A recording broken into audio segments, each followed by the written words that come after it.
Bismillah, mari kita lanjutkan lagi belajar kita. Ini seperti saya bilang dulu, bulan ini temanya masih tidak terlalu berat-berat. Ini bulan pemanasan setelah kita libur. Malam hari ini temanya kebencian. Tapi kebencian bukan kebencian secara umum ya, ketika kita membenci yang di luar diri. Kalau tentang kebencian pada sesuatu di luar diri kita, itu dulu kan pernah kita bahas. Kalau teman-teman merujuk beberapa tahun yang lalu, kita sudah pernah membahas filsafat kebencian. Saya masih ingat tema kebencian itu kelihatannya gandeng dengan tema pemaafan, forgiveness. Nah, malam hari ini kebencian yang khas. Masih ada hubungannya dengan jiwa dan kepribadian kita. Jadi istilahnya kalau dalam dunia psikologis self-hatred atau self-hate. Benci pada diri sendiri. Ini yang seperti ini kelihatannya belakangan banyak. Apalagi anak-anak muda. Banyak yang stres, banyak yang depresi, banyak yang galau, kecewa dengan dirinya sendiri. Benci dengan dirinya sendiri. Banyak yang sudut pandangnya tentang dirinya sendiri selalu negatif. Nah, malam hari ini kita obrak-abrik itu ya. Seperti apa sih mentalitas yang benci diri ini? Baik, bismillah. Kita mulai saja biar tidak panjang-panjang pengantarnya. Ini melanjutkan kemarin. Ada quotes menarik. Self-hatred is worse than loneliness. Kebencian pada diri sendiri itu lebih buruk daripada kesepian. Kalau masih kesepian saja mending. Tapi kalau sudah benci dengan diri sendiri, wong diri sendiri kita itu kan kendaraan kita, wadah kita. Kok kita benci? Itu katanya John Irving, itu lebih buruk daripada sekedar orang yang kesepian. Kemarin kan kita definisikan kesepian itu sebagai sesuatu yang negatif. Itu pun masih mending daripada orang yang tidak suka dengan dirinya sendiri. Wong benci dengan orang lain yang di luar diri saja efeknya besar untuk hidup kita, apalagi benci dengan diri kita sendiri.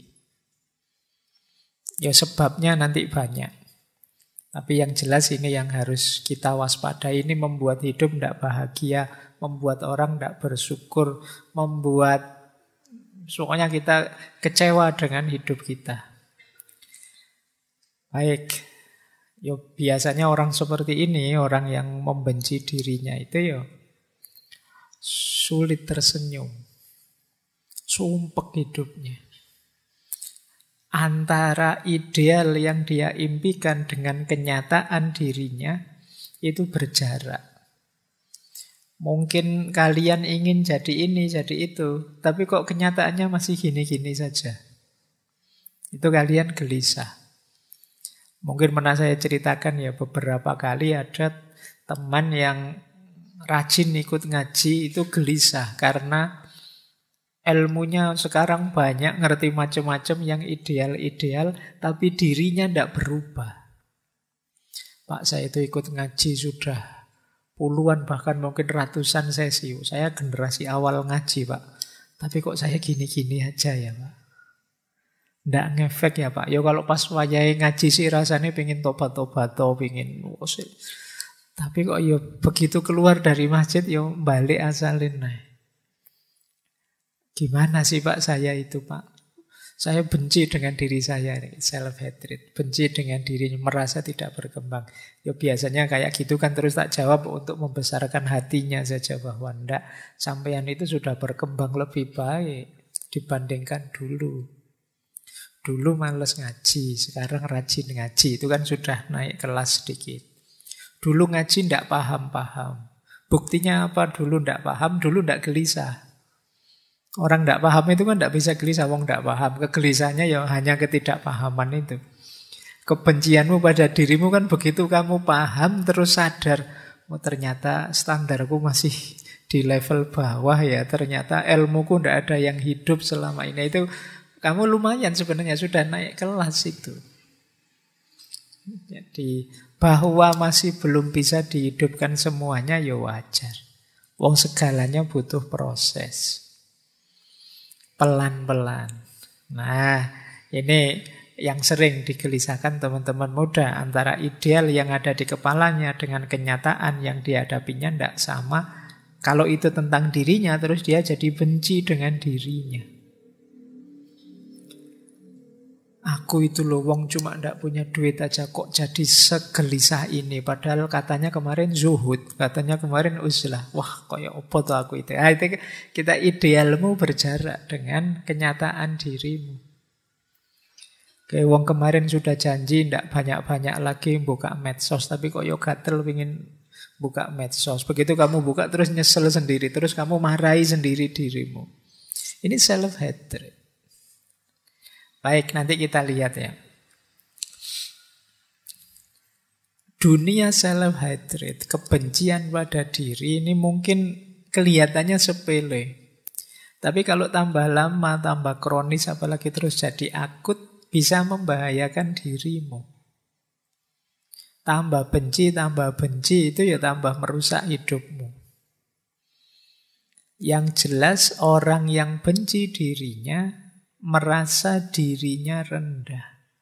Low self-esteem. Kebanggaan dirinya anjlok sudah. Dia jadi tidak pede. Mau apa-apa, wah nanti kalau keliru wong saya itu, kalau begini-begini tidak bisa. Mau ini, mau itu terhalang. Itu namanya low self-esteem. Kebanggaan dirinya rendah.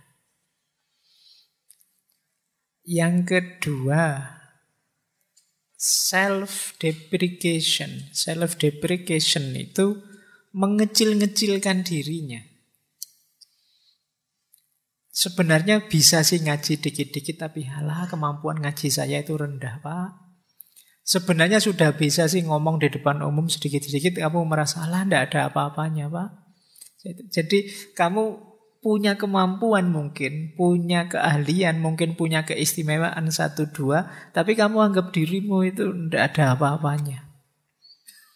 Jadi kamu merasa pokoknya kecil saja, kamu merasa tidak pantas saja, kamu merasa tidak layak saja, itu self-deprecation.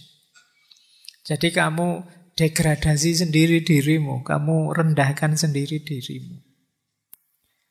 Orang yang seperti ini nanti bisa self-sabotage, mensabotase dirinya sendiri. Harusnya bisa jadi juara sih, kamu kecil-kecilkan sendiri dirimu, akhirnya nggak jadi juara kamu. Harusnya kamu sudah pinter jadi ahli pidato, tapi ya karena kamu jarang tampil, akhirnya ya sampai hari ini tidak berkembang. Yang mensabotase dirimu siapa? Dirimu sendiri. Nanti kita bahas agak panjang ini, self-sabotage ini. Bagaimana kita mensabotase diri kita sendiri. Hati-hati kalau sampai level self-harm, menyakiti diri. Biasanya kalau sudah menyakiti diri ini ya, levelnya sudah agak depresi. Jadi, nekat sudah, Mas jangan banyak makan itu nanti sakit sampean darah tinggi loh, ndak apa-apa mati yo ben aku biasanya wis mulai iki rotok gawat kalau sudah begitu. Jadi salah ya sudah, rusak ya ben hancur-hancurlah sekalian. Itu biasanya kalau sedang patah hati begitu. Jadi self harm, menyakiti dirinya sendiri. Ini atmosfernya, dunia kebencian terhadap diri itu ternyata ya bersinggungan dengan harga diri, nilai diri, sabotase diri, dan juga menyakiti diri sendiri. Ayo ya, kita mulai malam hari ini latihan. Karena model self-hate ini yang seperti saya sebut tadi adalah ciri orang yang hidupnya tidak bahagia. Tidak mungkin dia bersyukur, wong merasa hidupnya berat, dan jadi beban, baik bagi dirinya maupun lingkungan sekelilingnya. Kita lanjutkan. Nanti sebelum filosofinya, kita lihat ciri-cirinya dulu. Ini dulu pernah kita bahas sekilas ketika kita membahas self-love, cinta diri. Nah, malam hari ini lawannya, self-hatred. Orang yang benci diri itu punya beberapa ciri khusus. Yang pertama, selalu melihat negatifnya dirinya. Pokoknya diriku itu apalah, wis pokoknya. Sudah tidak ada nilainya. Jadi, padahal ada pinternya loh diri ini, tapi kamu lihat wajah saya itu jelek. Sing ditonton itu terus. Padahal kamu geser sedikit loh, di balik wajahmu ada otak yang cerdas loh. Oh, kamu tidak bangga, kamu kok sibuk dengan wajah saja. Padahal mungkin wajahmu hanya sempurna sih, cuma ada jerawatnya saja 3 atau 4 itu. Tapi yo kamu sibuk lihat jerawat itu saja. Lupa banyak nikmatnya Allah yang lain loh di sekujur tubuhmu. Tapi kamu hanya lihat itu. Hidupmu perfect, sempurna. Kurangnya cuma 1, belum punya pasangan, itu saja. Tapi itu kamu koyo-koyo wis arep mlebu neraka itu. Wis waduh, beratnya hidupku. Cuma itu saja. Jadi selalu melihat negatifnya diri. Itu ciri-ciri self-hatred. Yang kedua, biasanya terus membandingkan diri dengan yang lain, melihat di yang lain sisi positifnya, yang dalam dirimu sisi negatifnya. Sehingga terus muncul iri atau muncul dengki. Enak ya temanku itu males kuliah tapi nilainya bagus-bagus. Kamu bandingkan. Saya juga males sebenarnya tapi nilaiku kok jelek ya misalnya. Kamu bandingkan dirimu dengan teman. Hidup selalu dalam perbandingan. Orang Jawa punya pepatah urip itu wang sinawang, saling melihat. Kita selalu saja melihat yang lain lebih dari kita. IP-mu paling tinggi, tapi lihat temanmu, enak ya teman-teman itu bisa ngobrol asik, bisa hidup santai, saya kok enggak bisa ya. Nah, ini golongannya self-hatred. Kamu banding-bandingkan terus. Jadi, ojo dibanding-banding ke. Kama kola lagu dangdut. Baik. Yang ketiga, tidak percaya diri. Tidak pede. Jadi kamu merasa tidak bisa apa-apa, padahal banyak kebisaanmu. Pokoknya bahasa sederhananya minder. Disuruh apa-apa minder, padahal bisa. Sehingga kadang-kadang ya ketika ketemu momennya yang kamu harus menunjukkan kemampuanmu, akhirnya kamu gugup. Jadinya tidak maksimal. Begitu tidak maksimal, kamu lihat dirimu tambah rendah lagi. Tiba-tiba disuruh ngaji di depan orang banyak. Padahal kamu bisa kok ngaji, itu sudah lancar. Tapi begitu karena kamu minder, akhirnya tidak maksimal. Keluarnya sering salah diingetin orang. Terus kamu tambah drop, tambah minder.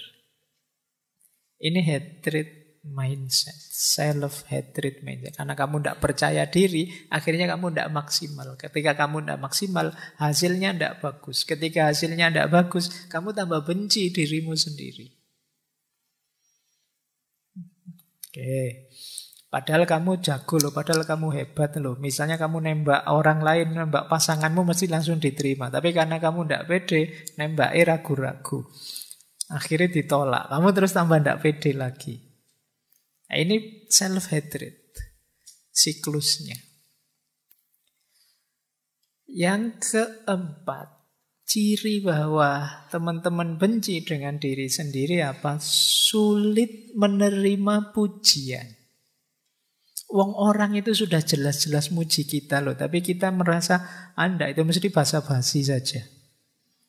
Ini mesti karena teman sendiri sih ngomongnya mesti ngono. Coba di belakang ngomongnya mesti beda. Kita sulit dipuji, jadi dipuji orang kalau kita merengut saja, dipuji orang kita mencucu saja. Kok ndak seneng dipuji orang? Itu paling basa-basi, Pak. Itu ndak serius mesti. Ini self-hatred. Padahal mungkin orangnya tulus. Melihat kita mampu terus dia puji. Seandainya toh dia basa-basi, kita kan bisa membaca itu berarti dia menghargaiku, ndak ingin menyakitiku. Di titik itu pun kita kan ndak harus drop, ndak harus anti dengan pujian. Bahwa pujian itu membuat orang terlena, tapi kan kita menolaknya kan tidak harus segitunya. Jangan kok dipuji, wah hari ini kok ganteng sekali mas. Kamu basa-basi ya, ngomong yang enak saja, yang lainnya ya enggak. Ya diterima saja. Jadi sulit menerima pujian.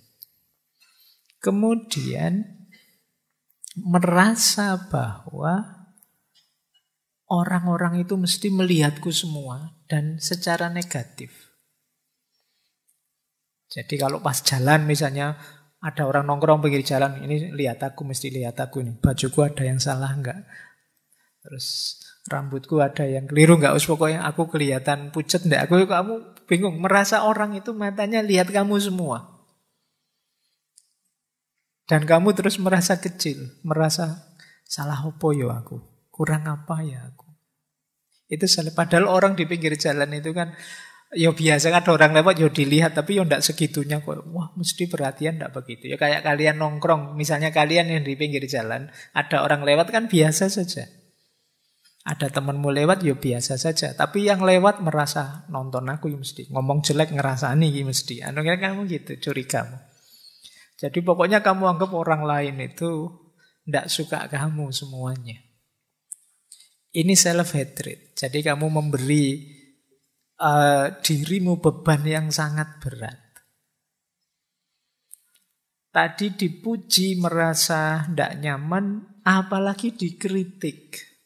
Habis sudah. Kalau ada yang kritik itu langit runtuh sudah bagi orang ini. Padahal mungkin kritiknya simpel saja. Mas itu di mulutnya ada nasinya loh. Kamu malunya kayak habis melakukan apa? Biasa saja, ya kritik kecil saja. Sederhana saja. Mungkin kadang-kadang ya kritiknya penting. Tapi kan orang yang self-hatred ini begitu dikritik, ya dia merasa bahwa dia hidupnya sudah rendah, hidupnya sudah kotor, hidupnya sudah kacau, hidupnya sudah tidak di rel yang seharusnya. Jadi ini berarti kalau teman-teman sering begini ya coba dicek jangan-jangan ada gejala self-hatred tadi. Jadi kita terlalu benci dengan diri kita. Jadi kita waspada dengan diri kita sendiri. Begitu ada orang kritik kita merasa wah ini aku jelek ini. Padahal mungkin kritiknya itu hanya bagian tertentu dari diri kita. Mungkin baju kita, mungkin ngeritik potongan rambut kita atau ngeritik wajah kita yang pucat karena jarang tidur, tapi kita merasa diserang semua aspek diri kita. Nah, tentang kritik ini ya memang butuh ketahanan mental sendiri. Tidak sembarangan orang senang dikritik. Tapi orang yang hatinya luas dan terbuka biasanya lebih mudah menerima kritik secara positif.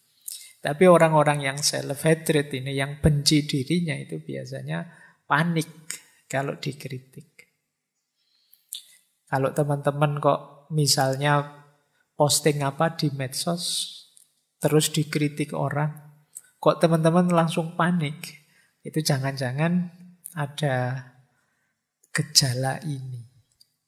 Padahal ya biasa saja orang, apalagi di medsos. Kadang di medsos itu yang ngeritiknya iseng saja. Ini kok isinya muji-muji semuanya, tak tambahi kritikan yang misuh-misuh lah sekali-sekali. Padahal itu iseng saja dan kamu nanggapinnya serius. Kamu tidak bisa tidur gara-gara satu komen itu padahal 100 komen positif. Hanya satu komen yang negatif, kamu terus tidak bisa tidur. Wah, ini harus diperbaiki lagi, ini harus diubah. Akhirnya kamu ubah. Dan terbalik akhirnya yang muji satu, yang 100 tidak suka. Gara-gara kamu mudah panik. Nah itu jangan-jangan kita agak self-hatred. Benci dengan diri kita sendiri sehingga salah kecil satu saja kita anggap salah banyak yang besar. Kemudian ada lagi anggapan bahwa aku tidak bisa berhubungan dengan orang lain. Kalau dekat dengan orang lain, jangan-jangan orang lain susah karena aku. Aku tidak betah dekat dengan orang lain. Nah ini cara berpikir seperti ini ya, kemungkinan ada gejala self-hatred. Benci dengan diri kita sendiri, kita menilai diri kita terlalu rendah. Ini mirip minggu lalu ketika orang agak antisosial. Kalau bergaul, adaptasinya lama. Dia menganggap dirinya susah nyambung dengan orang lain. Ini self-hatred mindset. Bahkan sampai yang terakhir tidak berani bermimpi macam-macam. Tidak berani bercita-cita tinggi. Cita-citanya apa mas besok kalau sudah lulus kuliah? Tidak tahu saya apa ya saya bisa, apa ya saya mampu, apa ya saya... Ya, kalian kalau jawabannya begini ada gejala self-hatred. Kalian tidak percaya diri bahwa kalian bisa. Sudah lulus sampai semester 6, sekarang bisa apa? Tidak bisa apa-apa saya itu Pak, tidak tahu ini. Itu rada minder gitu, jangan-jangan kalian benci dengan dirimu sendiri di kadar tertentu. Padahal ya kamu bisa, ya sedikit-sedikit saya bisa lah Pak filsafat, meskipun tidak terlalu dalam, tapi ya ngerti lah saya. Nah itu masih mending, tapi kan banyak orang, saya tidak tahu mungkin ada efek dari gaya orang timur yang lebih suka tawaduk. Jadi gayamu kayak tawaduk padahal sebenarnya minder. Jadi tidak percaya diri. Nah ini coba kalian renungi ya. Ini ciri-cirinya saja biar lebih paham pengantar untuk self-hatred mindset. Coba perhatikan lebih luas. Ini kalimat kata-kata yang sering kalian sampaikan untuk dirimu sendiri. Kalau kalian benci aku dengan diriku, itu kemungkinan self-hatred. Aku itu loh sudah niat poso Senin Kemis, kok ya setiap kali hari Senin pura-pura lupa sarapan itu loh. Benci aku dengan diriku. Sudah niat sholat tahajud mau tak istiqomai, sudah niat mau rajin sedekah, sudah niat baikku banyak kok tidak ada yang jalan. Benci aku dengan diriku. Nah, sudah niat mau banyak baca, belakangan ini banyak belajar kok tidak jadi. Buka HP niatnya mau ngaji kok ya jadi tiktokan misalnya. Wah, benci aku dengan diriku. Nah, ya kalau banyak-banyak itu ya bisa bikin self-hatred mindset tadi. Jadi, lama-lama kalian tidak sadar yang paling kalian benci di dunia ini ternyata dirimu sendiri. Saking seringnya kamu membenci dirimu yang tidak cocok dengan ideal yang kalian tetapkan. Atau yang nomor 2 itu. Ini sering dikatakan orang yang baru putus cinta. Aku tidak membencimu karena engkau tidak cinta padaku, tapi aku membenci diriku yang masih saja mencintaimu. Itu kan ini kalimatnya orang yang baru diputus kan banyak yang seperti ini. Ya, engkau tidak mencintaiku hakmu, tapi kok aku tidak bisa ya. Ini kan gaya stoik kan gini. Aku tidak bisa benci kamu yang tidak cinta lagi padaku karena itu di luar kontrolku. Tapi kok aku tidak bisa ngontrol hatiku biar menghilangkan cintaku padamu. Benci aku pada diriku ini. Kalimat ini menunjukkan self-hatred tadi. Jadi pokoknya aku itu jelek. Karena tidak bisa menghilangkan cinta padamu. Atau lebih netral, kalau tadi kan untuk cinta misalnya, aku benci orang yang mengingkari janji. Misalnya ada temanmu utang, apa temanmu pinjem apa, tidak kembali-kembali, atau mengingkari janji. Namun aku lebih benci diriku yang mudah sekali dibohongi. Itu kan sering kita bikin ini. Mungkin muncul karena kita minder, kita takut, kita tidak berani mengekspresikan diri, bilang terang-terangan, aku tidak suka kamu bohong padaku. Tidak berani bilang gitu. Cuma bilangnya, aku tidak suka dibohongi, tapi aku lebih tidak suka lagi diriku yang mudah sekali dibohongi. Nah, gaya-gaya kayak gini kan sering kita pakai dalam pergaulan. Selalu menyalahkan diri sendiri. Bukan salah siapa-siapa, ini salahku semua. Selalu yang disalahkan dirinya, padahal jelas-jelas temennya yang salah. Sandalmu dibawa lari, tidak kembali. Bukumu dipinjem, tidak kembali. Memang salahku. Kok yo tak pinjemin saja. Pokoknya sing salah dirimu. Yang salah temenmu, pinjem tidak dikembalikan. Yang disalahkan dirimu. Ini kalau tidak hati-hati terakumulasi jadi self-hatred. Kamu memandang dirimu sangat kecil. Ada lagi yang bilang misalnya, tidak ada lagi orang yang peduli padaku. Nah, ini juga self-hatred. Dua yang terakhir ini agak tricky maknanya, tapi kalau tidak hati-hati juga jatuhnya bisa self-hatred. Aku kan bukan orang penting. Tidak ada aku toh ya semuanya jalan. Aku tidak hadir juga tidak apa-apa kok, yang lain banyak yang bisa kok. Ini harus hati-hati. Jadi bisa saja jatuhnya mengecilkan diri sendiri. Siapalah aku. Misalnya kalian mau ngaji ini, saya tidak datang juga sudah banyak yang datang kok. Dan juga tidak ada yang peduli saya yang datang apa enggak. Loh, bahwa kamu tidak bisa datang tidak apa-apa, tapi tidak usah pakai kalimat yang mengecilkan dirimu. Ngapain? Mbok ya sekali-sekali agak pede, kalau saya nggak datang, nggak rame ngajinya. Karena yang biasa rame aku, yang lain tawaduk semua misalnya. Nah ini biasa saja berpikir, nggak harus sambil mengecilkan dirimu. Ya wajarlah sekali-sekali kamu nggak hadir ngaji misalnya. Tapi nggak harus dengan mikir, aku nggak datang pun acara tetap lancar kok. Nggak ada aku pun jalan kok. Jadi pakai diksi yang lebih positif saja. Atau yang terakhir itu hati-hati juga, itu agak trik. Agak trik itu maksudnya maknanya benar. Tapi kalau kita maknai sebagai mengecilkan diri, ya bisa melahirkan self-hatred tadi. Misalnya kalau ada orang menghinamu, sadarilah bahwa sebenarnya hinaan itu tidak berarti. Dia hanya tahu sedikit tentangmu. Engkau yang lebih tahu betapa lebih banyak kejelekanmu. Hanya saja aibmu ditutupi oleh Allah. Kan begitu banyak. Ini bagus kalimat ini. Kesadaran betapa Allah itu sayang dengan kita, menutupi aib-aib kita. Tapi kalau dimaknai sebagai mengecilkan diri, bahwa aku itu culek, aku itu jahat, aku itu buruknya luar biasa, ini nanti bisa melahirkan self-hatred. Orang yang tidak bersyukur. Jadi ini kan kalimat yang sehari-hari sering kita pakai. Yang kita tidak sadar membentuk kepribadian benci diri. Ya orang yang membenci dirinya ya tentu saja sulit berkembang, sulit maju, sulit mencapai sesuatu. Wong dia tidak percaya dengan dirinya. Menganggap dirinya tidak kapabel, tidak mampu, layak dibenci.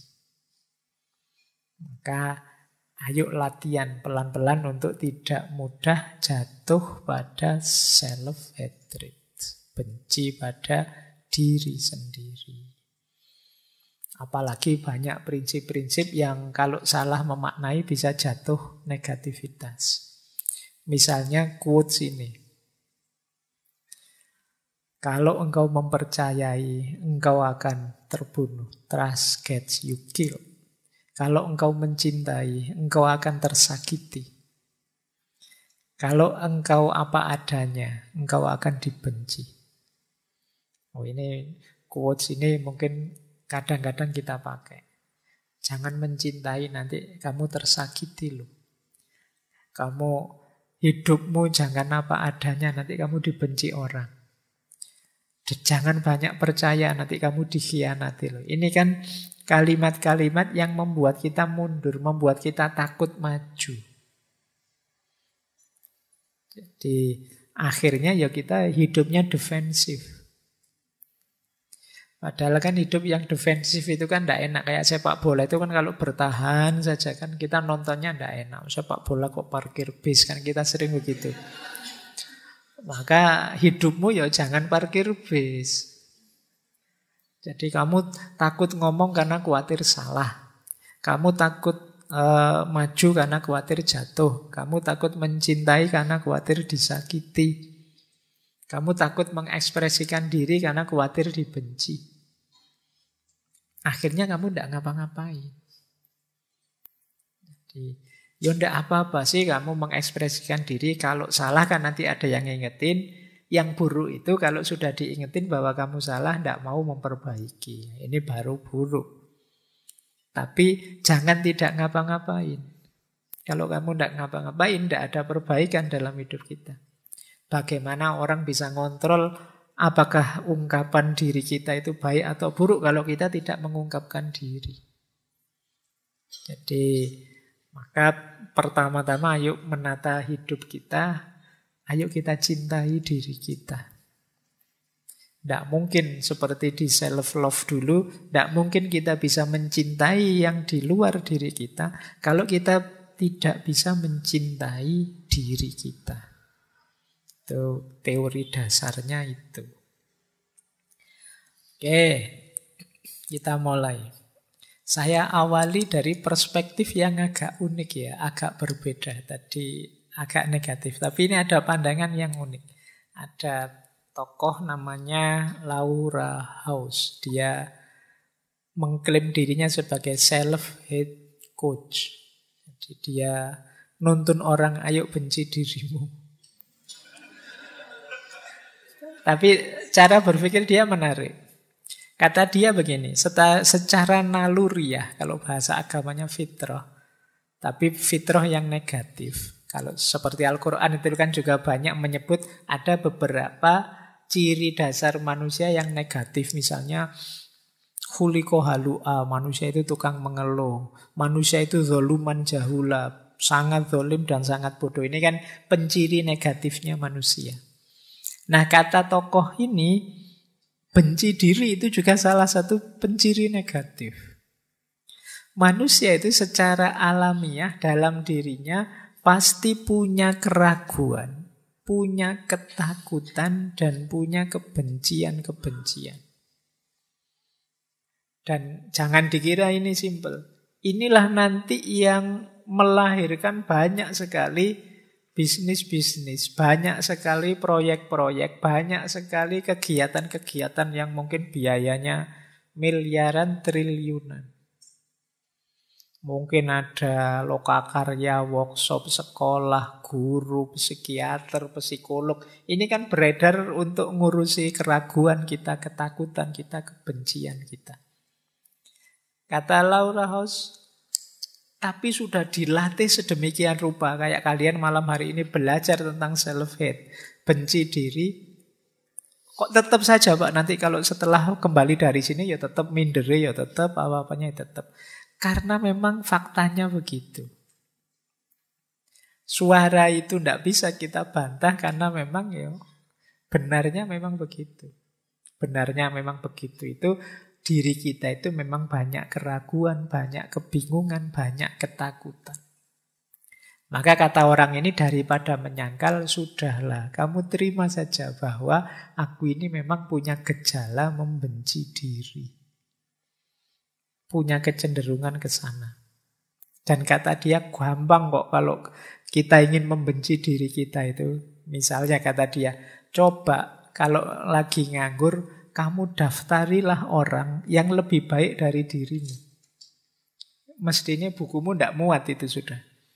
Dalam berbagai aspek. Orang yang lebih cakep dari diriku, ini mesti banyak. Kalau ini paling banyak mungkin. Orang yang lebih pinter dari diriku, ini mesti banyak. Loh kalian bikin daftar itu kan langsung, iya, alah apa sih aku ini dibandingkan mereka.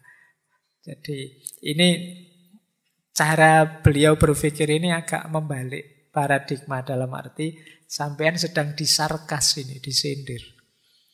Kalau sedang ingin membenci dirimu, ya gampang. Tiap hari kamu ingat-ingat saja orang-orang yang lebih baik, lebih hebat darimu, otomatis kamu minder, wes. Begitu kamu tiba-tiba, misalnya saya tidak hadir, terus sama teman-teman takmir, sampean aja yang paling rajin ngaji, yuk diganti Pak Faiz di sini. Itu kalau sampean begitu duduk di sini membayangkan, wah Pak Faiz kayak gitu ya, wah saya ndak mampu Pak, saya ndak itu. Karena sampean ngukurnya membandingkan tadi. Coba ndak usah dibandingkan, begitu ada di sini, sampaikan saja sesuai yang sampean tahu, mungkin ndak akan gugup, ndak akan kacau. Tapi karena begitu membandingkan dengan saya, mungkin sejak salam itu sampean ngatur intonasinya Pak Faiz kayak gimana biasanya. Kayak sejak bismillah sampai nanti salam kalian noto itu semua, biasanya malah kacau. Dan terus kalian minder gara-gara itu. Atau yang kedua, gunakan logika, selalu ada yang lebih baik. Kalian punya prestasi apa? Ini bukan apa-apa kok Pak, yang lebih baik banyak. Ini terus begitu. Ya wis, kamu tidak akan jadi orang yang berkembang. Kamu minder terus. Tidak syukur dalam hidupmu meskipun dapat banyak prestasi. Karena cara berpikirmu, cara berpikir yang mengecilkan diri. Ya memang yang disebut faktanya begitu itu, ya faktanya memang banyak prestasi yang lebih baik dari itu. Allah wong cuma juara puisi tingkat kecamatan saja, yang tingkat kabupaten ada loh. Ya begitu kamu mikir gitu kan minder. Wong itu lomba lari tingkat RT saja, kemarin tingkat desa ada juga lombanya. Berarti tingkat RT tidak ada harganya. Kalau berpikirnya seperti ini ya self-hate-mu, kebencian dirimu akan semakin besar. Prestasi apapun. Jadi misalnya kalian sudah lulus kuliah, yang lulus kuliah dari saya banyak, lebih cepat. IP-nya tinggi, yang IP-nya lebih dari saya ada. Ini sudah tertinggi Pak, 4. Ala yang sama dengan kamu juga ada kok sebelumnya. Tapi pokoknya rais. Tidak ada itunya. Juara 1 tingkat internasional. Ala itu kan cuma simbol saja. Aslinya apa ya begitu. Pokoknya mikirnya gini terus. Ya kamu tidak bisa bersyukur. Jadi rasanya kamu kecil terus. Jadi ya memang manusia ada pola dalam dirinya yang kalau dihidupkan seperti ini. Apalagi kalau kita fokus pada yang tidak kita miliki. Sudah juara 1 level internasional, misalnya juara 1 nulis apa gitu. Tapi kan saya tidak bisa Pak juara 1 masak. Ya memang kamu bukan ahlimu, tapi karena kamu mikir ke sana rasanya kemampuanmu tadi jadi kecil. Sudah enak-enak kamu ranking 1 dalam studimu, kamu malah mikir, tapi saya itu secara sosial tidak terlalu bagus Pak. Ya kamu mikirnya geser ke sana. Jadinya kamu tidak bersyukur. Jadi kalau mau mencari alasan betapa dirimu itu layak dibenci banyak. Gampang. Jadi kalau ingin membenci dirimu alasannya banyak. Sederhananya kata Laura House itu, wong aslinya memang kamu itu begitu. Yaitu sederhananya, aslinya kamu memang jelek, aslinya kamu memang rendah, aslinya kamu memang kurang prestasi, kan gitu maunya dia. Kalau kita mikirnya hanya ke situ. Memang tidak ada manusia yang sempurna. Sejago apapun orang, selalu ada titik di mana dia lemah, tidak mampu, tidak bisa sendiri, dan seterusnya. Seperti minggu lalu waktu kita membahas kesendirian dan kebersamaan. Bahwa banyak orang yang, saya sendirian lebih hebat kok Pak, saya bisa kok sendirian, tidak butuh yang lain. Tidak, saya tidak kesepian, saya asik saja. Dan kamu nganggap bahwa itu tidak ada andilnya orang lain. Padahal kamu bisa sendiri itu karena orang lain bersedia menjauh darimu sebentar. Coba yang lain tidak mau kamu sendiri. Kamu lagi ingin sendiri, temanmu datang. Kamu lagi ingin sendiri, ibumu nelpon. Kamu lagi ingin asik sendiri, tidak iso. Jasanya mereka juga. Nah, ini yang bagian ini namanya bagian sarkasnya. Jadi kamu disindir bahwa kalau kamu mentalitas membenci dirimu, sebenarnya gampang. Ada situasi jiwamu yang mendorong ke sana, tinggal kamu berpikir negatif, melihat sisi negatif saja selesai. Karena memang hidup kita ini tidak hidup yang perfect. Selalu ada titik di mana kita lemah, di mana kita kurang, di mana kita tidak mampu. Selalu ada batas. Kalau itu manusia, karena dia bukan makhluk yang tak terbatas. Baik, jadi dari sini bisa kita sebut manusia punya juga potensi untuk bisa membenci dirinya. Itulah kenapa potensi ini bisa wujud, bisa aktual kalau kita menghidupkannya. Dan itu gampang. Jadi jalan kebencian itu gampang. Makanya kan lebih enak membenci, cepat ketemu alasannya. Baik untuk diri sendiri maupun untuk orang lain dari sisi ini ya. Tapi kan ini tidak ideal.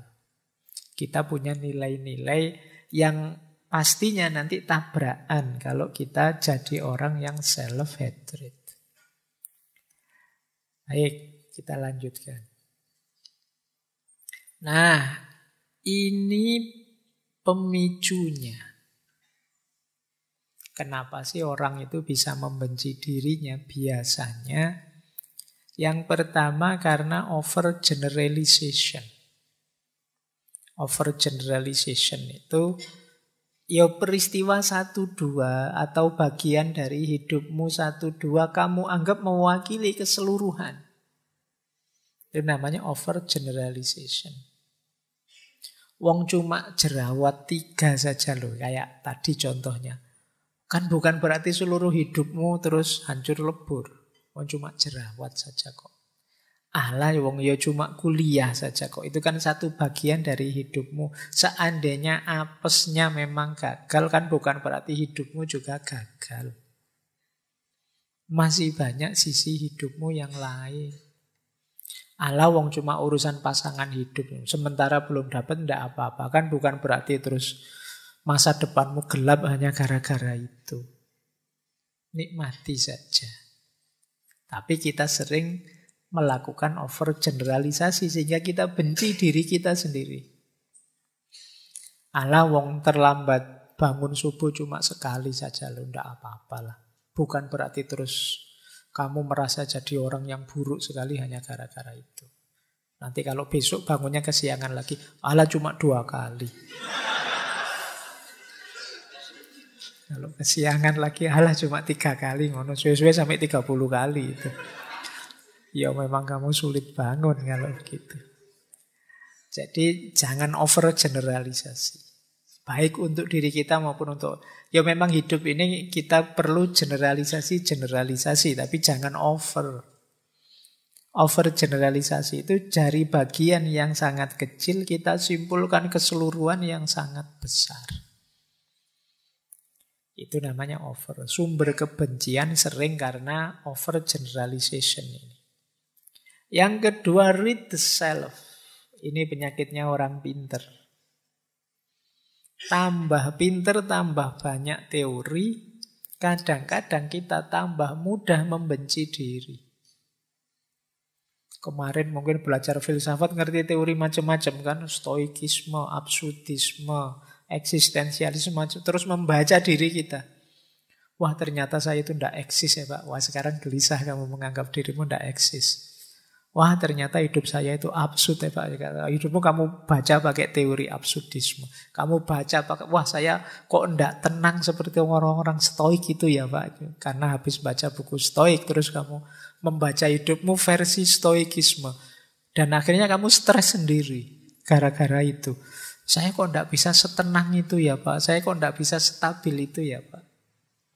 Bukan berarti teorinya jelek, tapi kamu menganggap teori itu secara keseluruhan mutlak menjadi ideal hidupmu yang ingin kamu jalankan sepenuhnya. Sementara hidup kita ini dinamis, variabelnya tidak selalu pas dengan teorinya.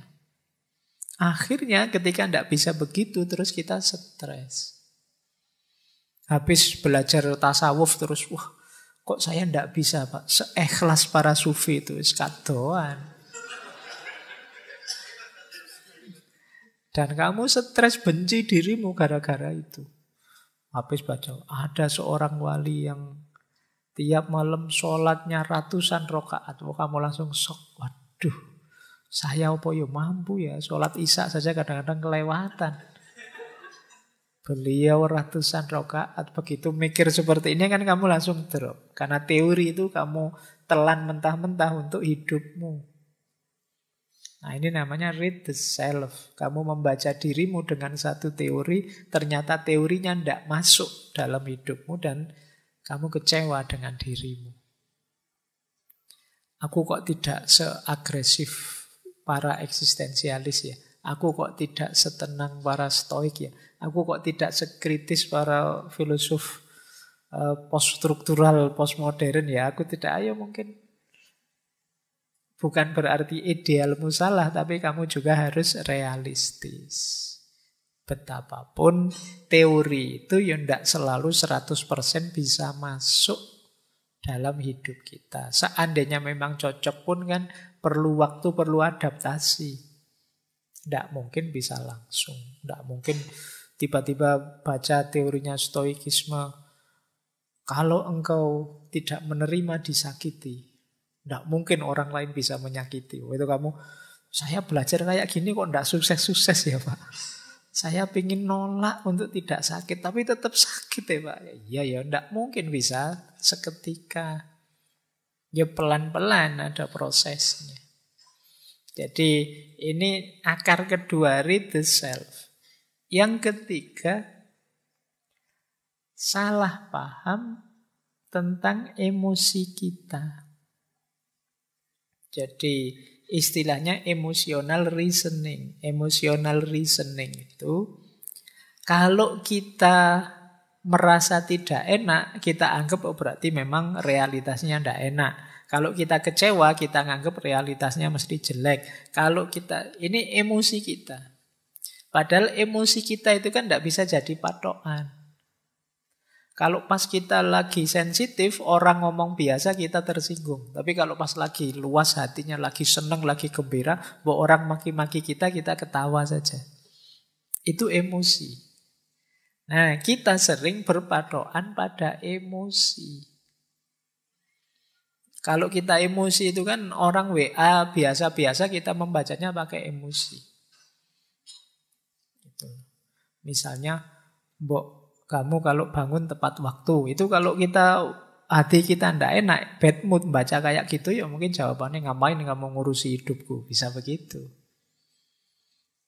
Tapi kalau hatimu sedang enak, diingatkan begitu, wah terima kasih sudah diingetin, saya usahakan deh. Itu hatimu sedang enak. Maka emosimu jangan jadikan ukuran. Kalau dijadikan ukuran ya kita sering salah paham tadi, salah persepsi. Akhirnya membenci diri kita. Istilahnya emotional reasoning.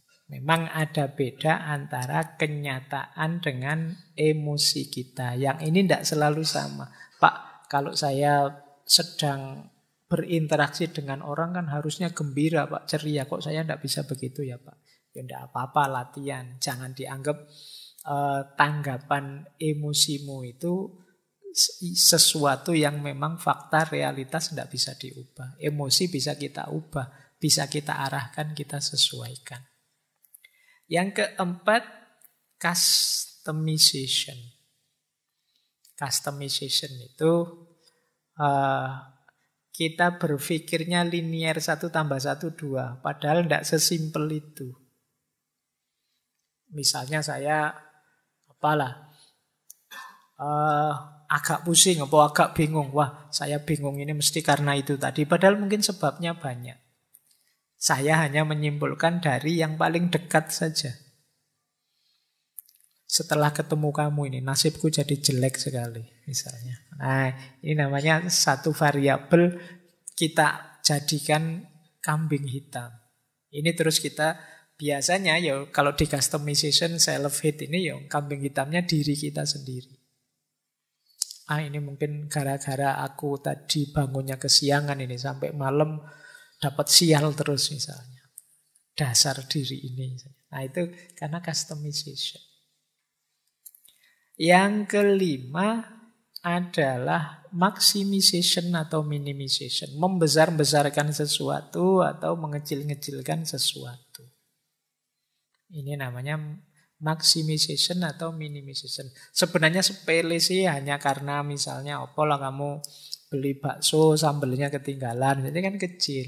Tapi kok dibesar-besarkan, kamu marah-marahi temanmu yang kamu titipi.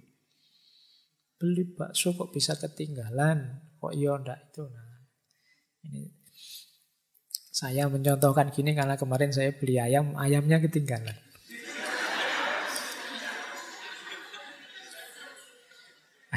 Sampai rumah hanya nasinya saja. Jadi iki ayam ini di masuk urip neh, terus melayu. Jadi ya ndak apa-apa ya.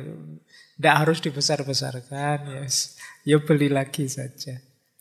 Nah, kadang-kadang kita begitu urusan gitu aja kok terus jadi besar, menyangkut macam-macam, menyinggung macam-macam, ndak usah. Sering itu kalau kita besar-besarkan jadi self-hatred tadi. Wah, berarti aku ini sudah tua, sudah tambah pikun, ini tambah bodoh, ini tambah enggak begitu. Biasa saja, wong cuma salah kecil gitu aja kok. Atau yang besar dikecil-kecilkan, itu juga enggak sehat. Terus ada catastrophic thinking. Mikirnya kacau sudah. Karena pengaruh macam-macam. Ya, di situ saya contohkan ibu-ibu atau kadang-kadang kita sendiri lah yang sering saya contohkan itu. Mungkin karena teman-teman sering baca artikel-artikel kesehatan misalnya atau baca artikel. Itu mempengaruhi cara berpikir kita. Nanti baru pusing sedikit saja. Waduh, stroke ini mesti. Jadi karena itu catastrophic thinking. Jadi kamu mikirin tidak reasonable, kamu rujukanmu keliru. Tapi karena sering baca itu. Mungkin yang sudah menikah karena sering nonton sinetron, begitu suaminya HP-nya disembunyikan di password, wah ada rahasia itu mesti ini harus serba curiga, serba itu. Pikirannya jadi kacau. Nah ini kalau ini objeknya diri kita sendiri. Wah jangan-jangan saya ini termasuk munafik Pak. Karena cirinya munafik itu begitu. Betapa saya ini. Terus kamu nyerang dirimu sendiri. Jadi self-hate. Misalnya kamu beli terus yang jual ngasih kembaliannya kok terlalu banyak. Kamu tahu itu terlalu banyak mau dikembalikan lagi kok gimana? Ndak itu gimana? Akhirnya malah kamu bawa pulang. Terus di rumah kamu stres sendiri. Wah dosa besar saya ini. Tapi ya gimana lagi? Terus ya kamu kesimpulannya jadi aneh-aneh itu tadi. Catastrophic thinking. Nah, jatuhnya terus kamu benci dengan dirimu. Nah, coba akar-akar ini ya nanti kita dalami. Semoga kita tidak terjebak di cara berpikir ini yang kadang-kadang jatuhnya membuat kita benci diri kita sendiri. Oke, kita lanjutkan. Kalau ini saya tidak panjang ya. Namanya piramida kebencian. Dulu ketika kita membahas filsafat kebencian sudah saya bahas. Cuma kali ini objeknya diri kita. Jadi kebencian itu biasanya ranking. Diawali yang paling bawah itu. Prejudice attitude. Terus act of prejudice. Terus discrimination. Terus violence. Terus genocide. Yang paling bawah, yang paling awal biasanya prasangka-prasangka. Curigaan. Gampang nuduh. Kali ini yang kita tuduh diri kita sendiri. Wah, sudah rusak saya ini, Pak. Wah, saya ini pikiran saya kotor, Pak. Saya itu misalnya. Wah, itu menuduh dirinya sendiri. Setelah menuduh, act of prejudice. Act of prejudice itu kamu melakukan tindakan, aktivitas, perilaku menyesuaikan dengan prasangkamu tadi. Jadi, kayak tadi misalnya, saya itu pikiran saya kotor, Pak. Ya sudah, ayo tobat ke masjid. Tidak usah, Pak, saya kalau ke masjid itu nanti mengotori yang lain saya itu. Nah itu. Padune males itu. Jadi act of prejudice itu kamu melakukan tindakan aktivitas sesuai dengan prasangkamu. Misalnya kalau ini kepada orang lain, orang yang kamu tuduh, wah kamu orang kelompok ini ya, kamu perlakukan dia sesuai persangkaanmu. Itu act of prejudice. Kemudian biasanya lahirnya discrimination. Kalau untuk kasus self-hate, benci diri, discrimination itu seperti tadi. Kamu kecil-kecilkan dirimu, kamu singkir-singkirkan dirimu. Kamu anggap dirimu itu jelek, buruk, layak dibasmi. Dihabiskan saja. Ya, karena selanjutnya apa? Violence, kekerasan. Kamu siksa dirimu entah dengan cara apa. Tidak pantas, Pak, saya itu. Nah, itu biasanya kalimat-kalimat seperti ini, itu kekerasan yang kamu lakukan dirimu sendiri. Saya duduk di bawah saja, Pak, saya itu siapa sih? Kamu mendiskriminasi, menyakiti dirimu sendiri. Dan puncaknya memang genocide. Genocide itu ya membasmi. Pada akhirnya saya itu memang sebaiknya tidak ada saja. Violence itu level self-harm, menyakiti diri, ya bisa sampai. Kalau yang depresi sampai parah itu bisa ingin untuk melenyapkan dirinya sendiri. Nah ini hati-hati, makanya teman-teman pahami piramida ini. Kalau bisa dibasmi sejak prasangka yang paling awal. Pandangan-pandangan jelek, pandangan-pandangan burukmu pada dirimu sendiri, ayo dibersihkan. Bahwa kita ini banyak kurangnya, banyak ketidaksempurnaannya, ya nanti kita perbaiki pelan-pelan. Tapi jangan karena itu kita merasa sangat rendah, kita merasa sangat kotor, sangat tidak berharga, dan lain sebagainya. Ini konsep dari piramida kebencian. Oke, saya lanjutkan. Ini membahas yang tadi. Buahnya self-hatred itu apa? Kebencian pada diri kita itu apa?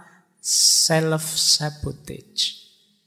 Kita akhirnya mensabotase diri kita sendiri. Mensabotase itu kan menghancurkan, merusak secara diam-diam, terselubung. Itu kan disabotase.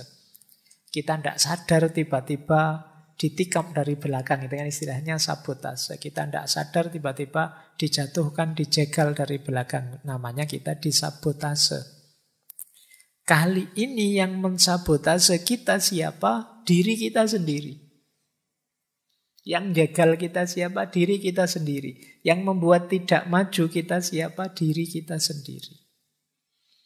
Ini namanya self-sabotage. Kita merusak diri kita sendiri, kita melukai diri kita secara psikologis. Dan biasanya memang kita tidak sadar. Kalau kitalah yang jadi penghalang kemajuan kita. Kita tidak sadar kalau kita sendirilah yang membuat kita tidak bergerak, tidak progres dalam hidup ini. Ini namanya kita mensabotase diri kita sendiri. Penjahatnya ternyata kita sendiri. Nah, ini yang penting kita pahami. Cirinya apa self-sabotage itu? Coba kita cek ya. Ini saya ambil dari salah satu sumber. Ini kenapa disebut sabotase? Karena kita tidak sadar. Yang pertama, lupa. Awalnya memang sengaja melupakan, lama-lama lupa beneran. Kok minggu lalu ndak masuk mas? Lupa Pak saya kalau ada kuliah. Awalnya memang males kuliah sih. Kalau ditanya alasannya lupa. Lama-lama ya lupa beneran. Jadi pura-pura lupa dan akhirnya lupa beneran. Itu diri kita di self-sabotage. Karena orang itu biasanya apalagi kalau berulang-ulang, itu dari semula tidak sengaja lama-lama jadi terbiasa. Loh, harusnya kan seperti yang kamu bilang. Minggu ini kamu mau lebih banyak ibadah, lebih banyak sholat malam. Saya pengen sholat malam tapi kok ya lupa ya. Puasa Senin Kemis sudah saya niati, lupa saya makan. Ya, memang nggak terlalu mantap niati. Nah, lupa itu bagian dari ciri self-sabotage. Awalnya mungkin kita memang tidak ada passionnya, kemauannya tidak terlalu kuat, ragu-ragu maju atau mundur, akhirnya mekanisme diri kita nabrak kita, sudahlah lupakan saja. Kayak tadi, awalnya sih memang males-malesan kuliah, akhirnya ya lupa kalau ada jadwal. Padahal kalau memang serius mau kuliah, lupa itu tidak mungkin sekarang mekanisme untuk mengingatkan banyak. Mungkin kamu nulis, kamu tempel di kamar kosmu atau kamu bikin alarm di HP-mu. Banyak sekali mekanisme untuk mengingatkanmu. Tapi karena memang kamu tidak terlalu niat, semua itu tidak kamu lakukan, akhirnya kamu lupa.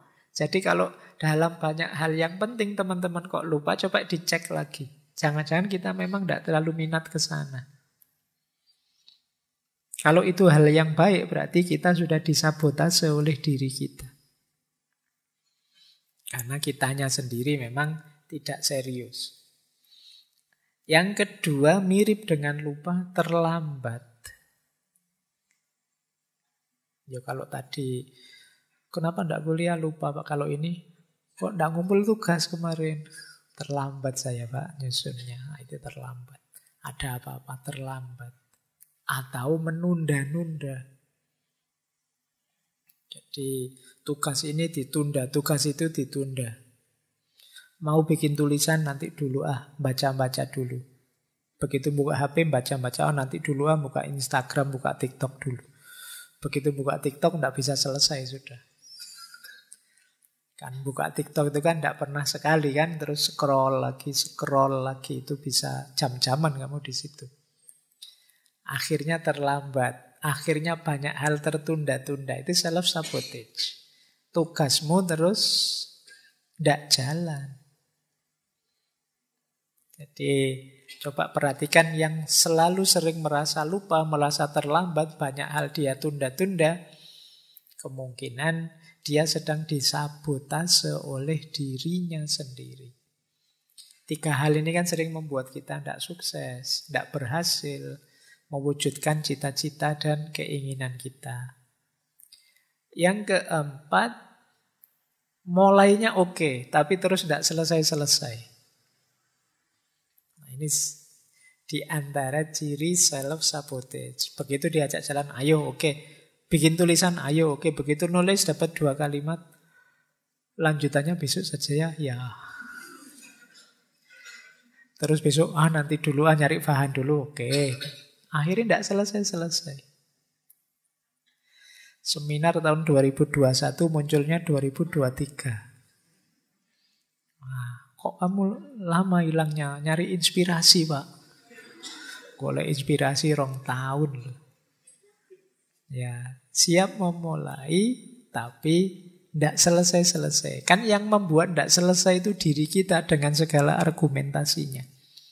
Ini namanya kita di self-sabotage. Kita disabotase oleh diri kita sendiri. Atau muncul di pikiran kita bahwa saya tidak mampu ini menyelesaikan. Tidak sanggup saya. Belum dicoba sudah tidak sanggup duluan. Ini juga ciri self-sabotage. Jadi mensabotase diri, akhirnya kita tidak jalan. Atau berhenti tanpa alasan rasional. Kok tidak jalan? Tidak tahu Pak ya. Saya nunggu mood dulu. Saya itu orangnya tergantung mood Pak. Itu kan biasanya ya alasan males saja. Tapi kamu pakai argumen tergantung mood. Nunggu moodnya Pak. Kalau saya tidak mood itu tidak jalan Pak. Kalau saya sudah mood Pak, sehari bisa dapat 1 bab. Lah kamu kapan pernah sehari satu bab? Belum pernah Pak, wong ndak muncul-muncul moodnya. Kan tadi saya bilang nunggu mood Pak, dan moodnya ndak muncul-muncul. Ya bolak-balik mood aja neng ya ora. Ini namanya self-sabotage. Kamu disabotase oleh dirimu sendiri. Kenapa begitu? Kamu tidak percaya diri, kamu tidak mantap dengan dirimu. Yo, akhirnya kamu dibajak oleh dirimu sendiri. Nah, coba perhatikan kalimat-kalimat itu. Itu bagian dari kesadaran diri yang negatif. Aku tidak mampu, aku tidak layak sukses, aku tidak bisa melakukan itu, aku tidak pantas mendapatkan itu. Kalau aku coba, mesti aku gagal. Ini kesadaran diri yang negatif. Bagian dari, kalau kita mengucapkan kalimat ini, sebenarnya kita sedang membajak diri kita sendiri. Akhirnya tidak jalan. Tujuan, cita-cita, keinginan kita tidak wujud. Jadi, ya meskipun kita merasa, Pak, saya kok rasanya kemampuan saya tidak seperti yang saya harapkan. Tapi kamu merasa bisa, ya jalan saja. Kayak acara zaman dulu itu loh, yang di TV zaman dulu. Saya tidak tahu teman-teman pernah lihat enggak. Benteng Takeshi. Nah, itu kan seru itu. Yo, sudah ngerti mau kejelungup kan, aku bisa. Terus lari meskipun terus jungkel masuk anak. Tapi tidak apa-apa, semangatnya kan bagus. Lari sambil teriak-teriak gitu.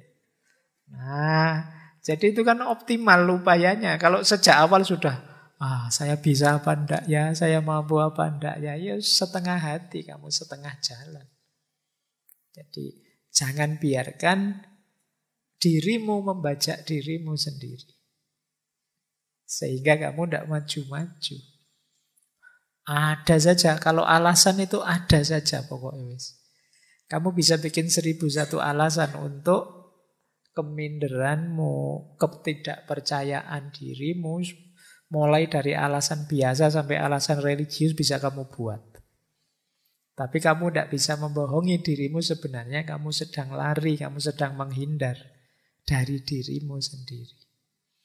Ini ciri dari self-hate, orang yang benci dirinya. Bisa saja kamu membohongi banyak orang dengan argumenmu, atau kamu tutupi dengan apa.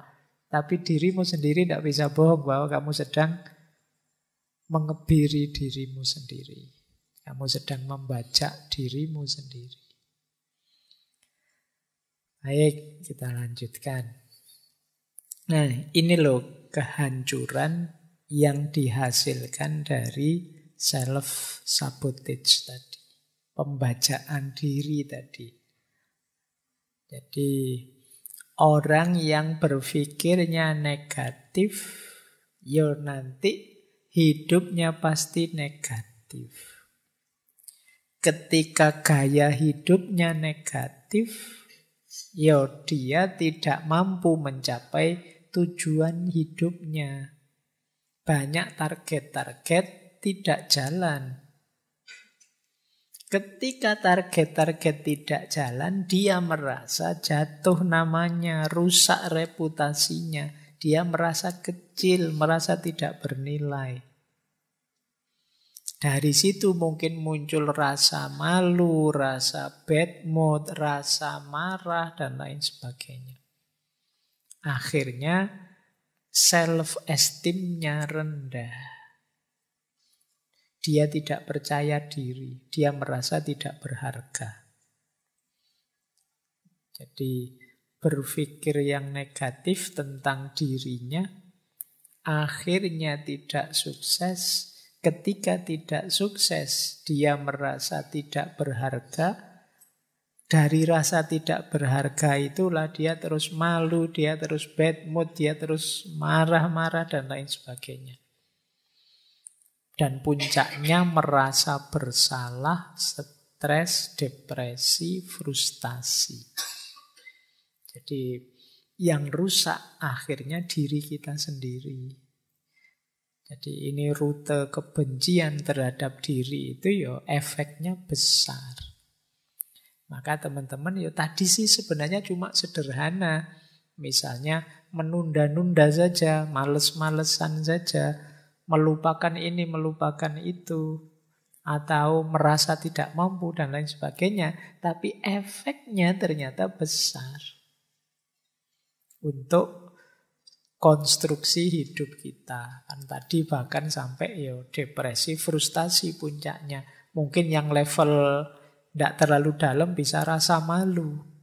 Atau seandainya tidak malu ya bad mood. Atau jadi agresif. Kerjaannya marah-marah terus, sensitif. Temennya ngomong apa, dia tanggapannya apa. Ada temennya senyum atau temennya ketawa tentang apa, dia itu mesti menertawakan aku itu. Mesti menertawakan kegagalanku itu. Ada temennya ngobrol berdua, itu mesti ghibah itu ngomong aku itu mesti. Ngomong, kamu sensitif. Jadi dosennya ngajar di depan kelas, ini dosen kok lihat aku terus. Mungkin nganggap aku bodoh apa gimana sih. Kamu jadi sensi. Jadi maka yuk kita hati-hati ya, jangan sampai kita membajak diri kita sendiri. Nah, cara menaklukkannya kemudian bagaimana? Kalau ini agak panjang prosesnya. Jadi ayo pelan-pelan ya kita taklukkan pembajaan tadi. Ini proses penyelamatan diri ini. Yang pertama apa? Kenali perilaku-perilaku kita yang sering muncul saat self-sabotage tadi. Saat terjadi pembajaan diri karena kebencian kita pada diri kita. Seperti tadi loh, kita kenali, oh saya itu biasanya males-malesan Pak. Atau saya itu biasanya tidak menyelesaikan pekerjaan. Saya biasa menunda-nunda Pak, saya biasa. Ayo kita kenali ya, kalau kita biasanya bagaimana? Perilaku kita yang seperti apa yang membajak diri kita? Kalau sudah ketemu, ayo dikenali emosi yang seperti apa sih yang membawa kita pada perilaku tadi. Oh saya males-malesan itu biasanya kalau jenuh Pak. Saya males-malesan itu biasanya kalau lapar, Pak. Saya males-malesan, ayo dikenali ya. Jadi emosi yang mana yang membawa pada perilaku yang negatif tadi. Kalau sudah kenal emosinya, saya kalau sedang marah Pak, kalau sedang bosan Pak, kalau sedang bad mood dan lain sebagainya. Kalau sudah ketemu, sekarang ayo kita cari pikiran apa atau prinsip hidup apa yang bisa melahirkan emosi tadi. Karena perilaku ini muncul dari emosi, emosi ini kan muncul dari keyakinan-keyakinan atau pikiran kita. Oh karena prinsip saya Pak, itu maju ndak maju itu kan sebenarnya sesuai takdirnya Allah saja. Jadi makanya saya males-malesan misalnya. Saya punya prinsip begini Pak itu. Nah itu, ini berarti akarnya ada di sini. Ada di cara berpikir kita. Saya selalu menunda-nunda Pak, karena dalam pikiran saya kalau memang terjadi pasti akan terjadi, kalau enggak ya enggak Pak. Nah, itu. Cara mikir seperti ini ternyata yang membuat kita menunda-nunda. Oh saya itu orangnya Pak, lupa Pak. Nah, sering lebih suka melupakan sesuatu karena sering menggampangkan, meremehkan. Kenapa kok bisa begitu? Oh ternyata akarnya adalah karena bagi saya Pak, yang penting dan nomor satu adalah akhirat saja Pak. Kalau dunia itu tidak penting misalnya. Oh cara berpikir ini yang jadi akarnya. Jadi coba kalian cari akarnya. Jadi ini makanya tadi saya bilang ini perlu agak panjang mikirnya. Harus punya kepandaian tertentu membaca diri. Jadi perilaku saya tadi muncul dari emosi yang seperti apa? emosi tadi lahir dari cara berpikir yang bagaimana. Kalau sudah ketahuan semua, saatnya mengubah cara berpikir sehingga emosinya terkendali dan perilakunya sesuai yang diinginkan. Nah, ini baru kita ubah yang menjadi yang positif. Dan yang terakhir, ayo dikembangkan perilaku-perilaku lain yang juga mendukung. Oh, saya ini sekarang butuh hidup yang lebih rajin, lebih teratur misalnya. Untuk bisa hidup yang rajin ini perlu cara berpikir istiqomah misalnya. Untuk bisa menghidupkan cara hidup dan cara berpikir istiqomah ini saya harus ini, harus itu. Ini yang self-supporting. Jadi yang mendukung kebiasaan. Kalau saya ingin rajin, saya harus bangun pagi ini Pak. Tiap pagi bangun pagi sekarang. Nah, itu berarti kebiasaan yang mendukung. Nah, sekarang saya harus membiasakan senyum Pak. Karena problem saya ada pada tidak punya teman misalnya. Ya senyum, kemana-mana senyum misalnya. Nah ini self-supporting. Jadi kebiasaan yang mendukung, kembangkan juga. Nah ini kalau diceramahkan tadi 5 menit, tapi kalau dipraktekkan bisa panjang. Karena penyakit pembacaan diri ini biasanya sudah akut ada dalam diri kita. Males, kemudian mudah lupa, menunda-nunda, itu kan ya gaya hidup kita selama ini. Baik, saya lanjutkan.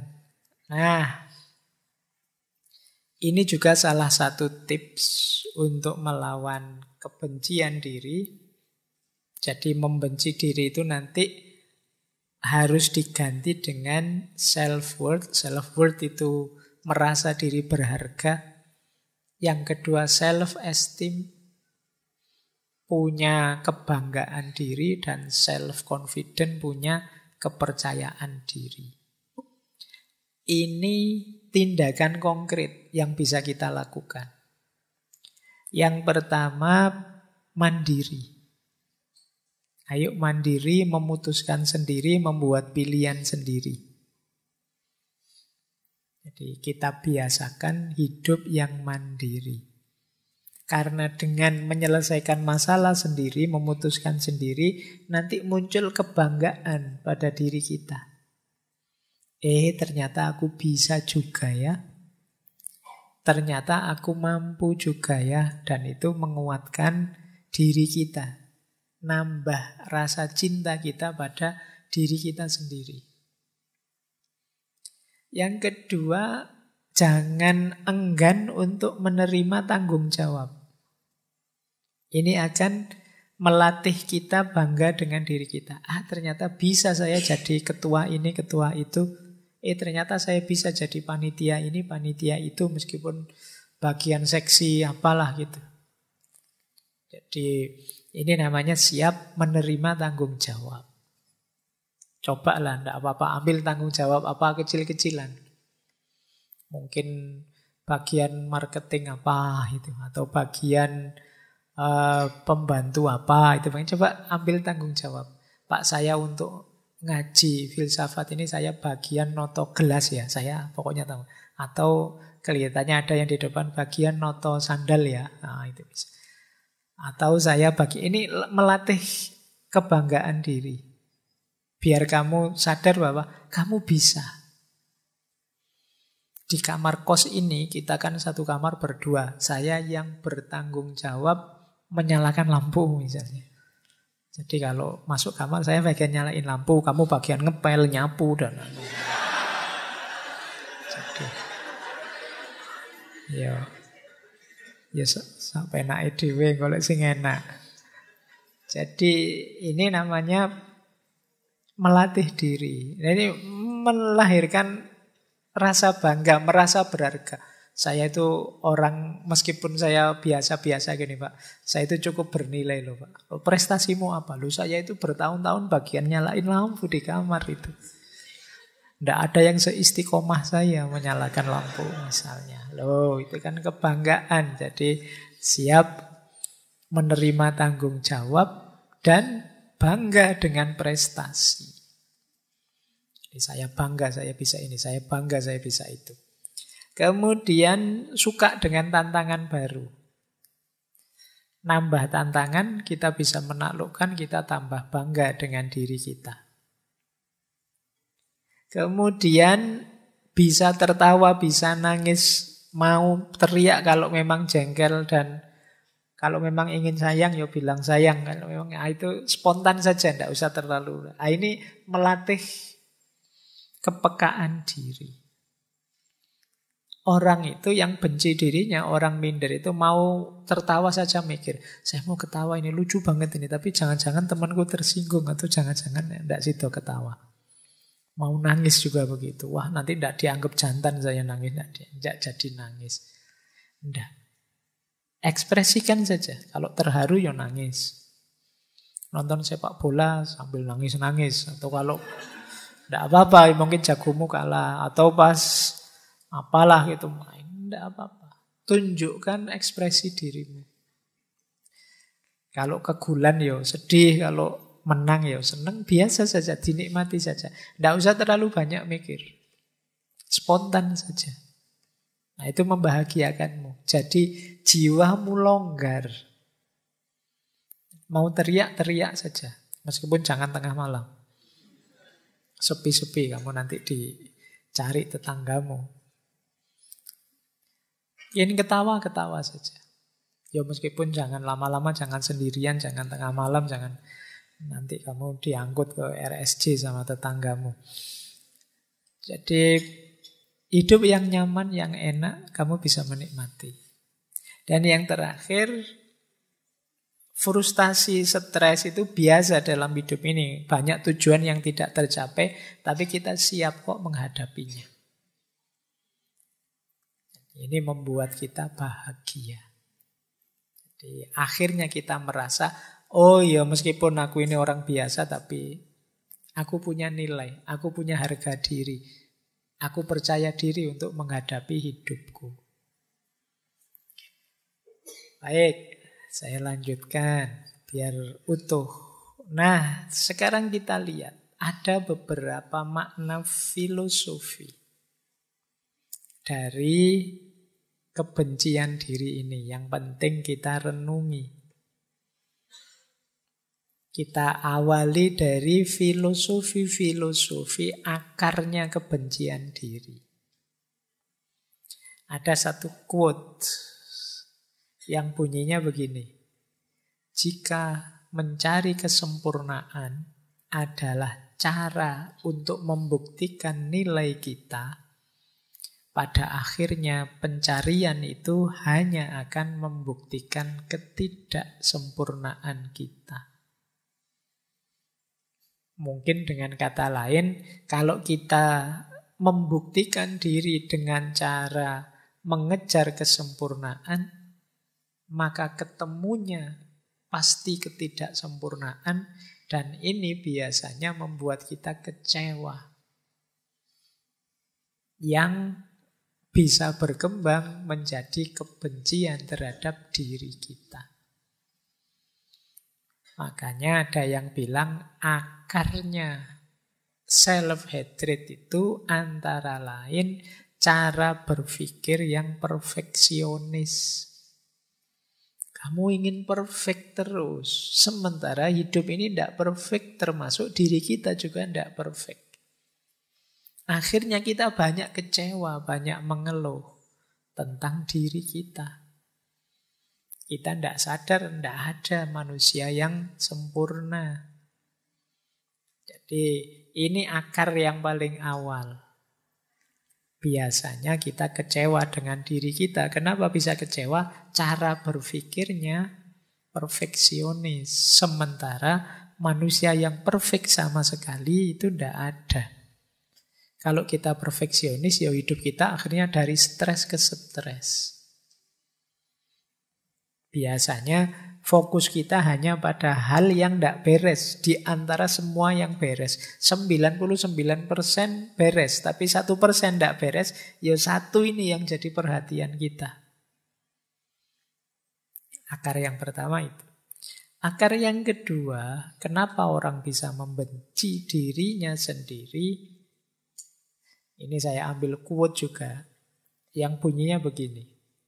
Pesan-pesan yang diterima anak-anak kita dari gurunya, pelatihnya, dan meskipun dengan niat terbaik dari kita, dapat mendorong mereka ke arah kesombongan atau keputusasaan, ke arah pembenaran diri atau kebencian diri.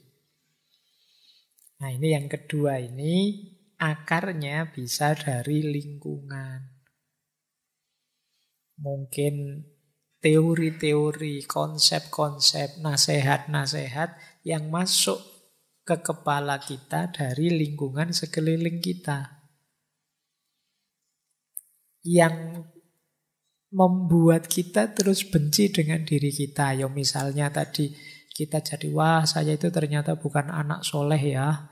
Wah ternyata saya itu bukan anak yang pinter ini, pinter itu ya. Tidak seperti teman-teman ya. Itu sejak kecil terus muncul kebencian pada dirinya. Sampai di level dia putus asa dengan dirinya. Akhirnya terus banyak anak-anak yang nakal. Banyak anak-anak yang untuk menarik perhatian yang lain, dia melakukan hal-hal yang tidak kita inginkan. Karena sejak awal dia dibuat putus asa dengan dirinya oleh lingkungannya. Jadi mungkin dicap ini, dicap itu, dimarahi begini, dimarahi begitu. Ya akhirnya dia, ternyata aku ini tidak berharga, ternyata aku ini tidak penting, ternyata aku ini tidak bernilai. Sudahlah, wong aku tidak penting, tidak bernilai saja, rusak juga tidak apa-apa. Nah, yang kedua dari lingkungan, akarnya. Saya tidak tahu teman-teman yang muda-muda yang malam hari ini hadir, semoga tidak ada yang hasil cetakan lingkungan yang semacam itu. Kalau ada, ayo latihan kita bersihkan sendiri. Setiap manusia berharga. Setiap manusia bernilai, termasuk diri kalian. Tidak ada orang yang tidak bernilai. Semuanya disayangi oleh Allah. Semuanya layak dan berhak untuk dicintai. Seperti apapun situasi dan kondisimu. Akar kedua. Akar ketiga. All hatred of others is a reflection of self-hatred. Kebencian kita pada yang lain itu adalah pantulan dari kebencian kita pada diri sendiri. Sebaliknya juga begitu, semua cinta kita pada yang lain itu pantulan dari cinta kita pada diri kita sendiri. Jadi akarnya apa? Timbal balik dari kebencian kita pada yang lain. Kalau kita benci orang lain, sebenarnya sebelumnya kita sudah benci diri kita sendiri. Ini ciri yang ketiga, ini akarnya memang jiwa kita, jiwa yang membenci. Mungkin karena kecewa dengan diri kita. Ada banyak hal yang tidak sesuai dengan keinginan kita. Akar yang keempat, tidak memaafkan diri sendiri sering menjadi akar dari kebencian diri yang ekstrim. Dan menjadi penghambat yang intens. Hampir tidak mungkin untuk benar-benar memulai kembali ketika kita merasa tidak dapat memaafkan. Jadi ayo kita bisalah memaafkan diri. Ya memang kita kadang-kadang keliru, kadang-kadang salah, kadang-kadang pilihan kita meleset. Tapi kan bukan berarti tidak bisa dimaafkan. Ya maafkanlah. Mungkin kalian kalau ingat salah-salah yang dulu, rasa malu yang dulu, mungkin pernah nyontek ketahuan, mungkin pernah, pokoknya yang menyakitkan di masa lalu, maafkanlah. Terimalah fakta itu, akuilah, maafkanlah. Ya tentu saja kalau memungkinkan perbaikilah. Banyak orang yang lari dari dirinya karena momen-momen yang menyakitkan tadi. Termasuk sangat benci dirinya karena momen-momen tertentu. Nah, maafkanlah. Wong kita untuk orang lain saja direkomendasikan untuk dimaafkan. Banyak di antara kita yang tidak bisa memaafkan dirinya sendiri. Tiap hari kerjaannya memarahi dirinya sendiri. Dasar aku ini males, dasar aku ini bodoh, bodoh banget aku itu. Kemudian, aku ini sering kita memarahi diri kita sendiri, tidak memaafkan. Allah aja maha pengampun. Untuk sesama kita diminta memaafkan, tapi kita kejam sekali pada diri kita sendiri. Nah, akarnya ternyata kita tidak mau memaafkan diri. Terus, setelah akar kita ketemu rasanya.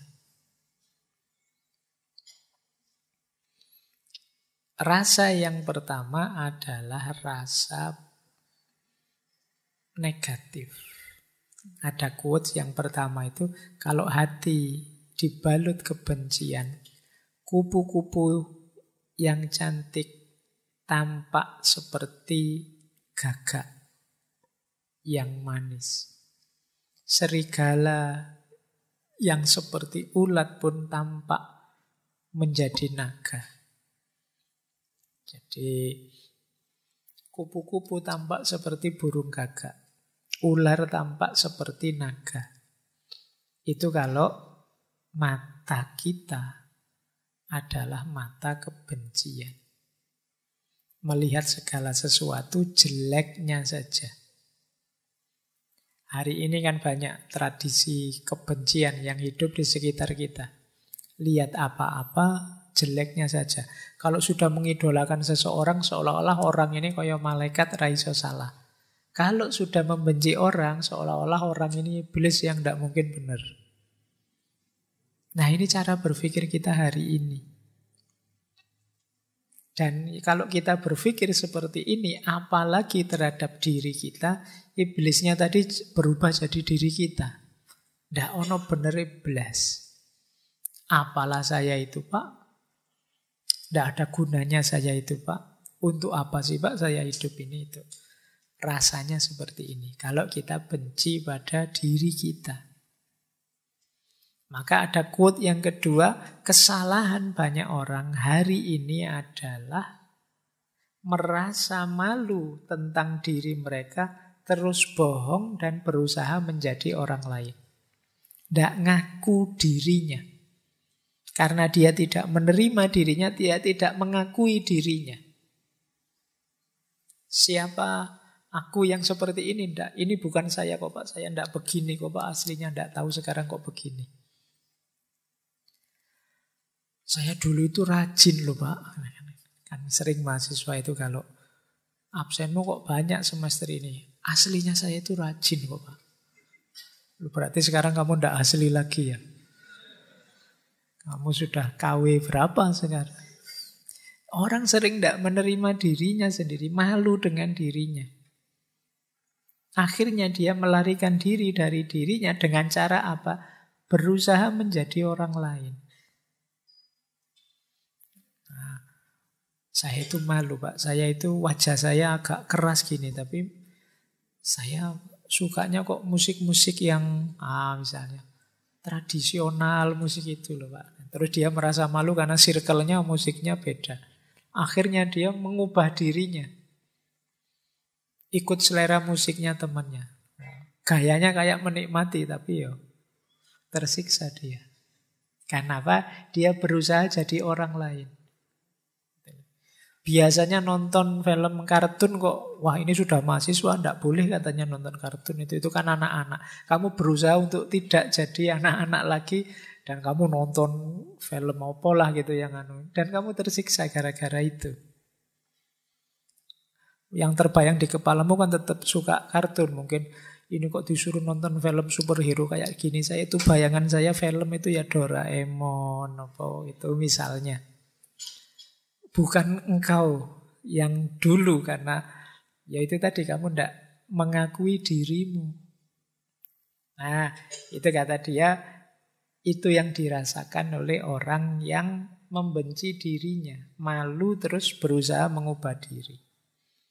Sehingga kata Seri Huber itu yang terakhir, kalau ada orang memperlakukanmu sebagaimana engkau memperlakukan dirimu.